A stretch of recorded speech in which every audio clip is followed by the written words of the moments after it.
Ano ba? Hindi, unang tingin ko sa'yo, deaf talaga. Tapos, ayun, masungit. Kasi yung kilay mo nakaganon. So, parang snubber, ganyan. Yun yung first impression ko. Yeah, so, yun lang. First impression yun. Pero, nung nakilala kita, very loving sa family. Yun yung pinaka tumatak sa akin na qualities mo na nagustuhan. Mamaya pa yun eh. Ay, mamaya. Pero yun, first impression ko sa'yo, deaf na masungit. Pero yung nakausap naman kita, seryoso pala. Hindi pala deaf.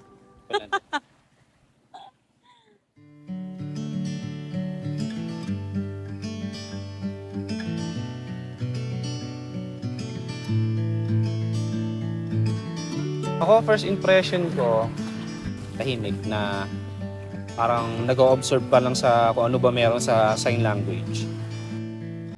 Do you recall when we drove so far from home down winding roads with no one around? You said to me we found our town, burning our skin on the beach to the waves crashing in. We fell Favorite asleep. memory na kasama ko siya. These days that we've shared, Siguro, will magkasama natin mga kamag-anak mo, kaya kamag-anak ko, family. Kaya kapag meron tayong gala or kapag kami assembly, alam mo yun, parang safe, tsaka parang masaya lang, na lang, relax lang na ganun lang. Ganun yung nararamdaman ko. 'Cause I'll be holding on to these moments like the shore to the sea, and I'll be thinking, reminiscing about these memories.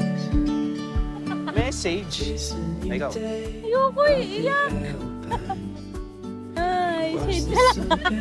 the morning sky. Iyak. Kaya pala may shades para matago yung luha.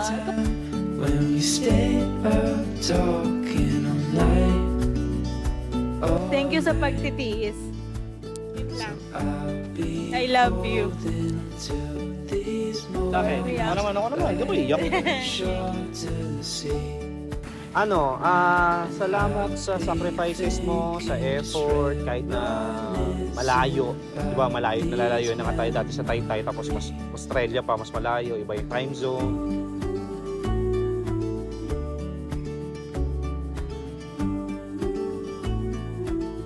Salamat din sa magiging effort mo pa sa kapag ka naging kasama na kita hanggang dulo. Ayun, salamat and I love you too. Kumusta? Aww, Oo. hug. Ba't tayo mag-hug? Hindi ko alam. Outside.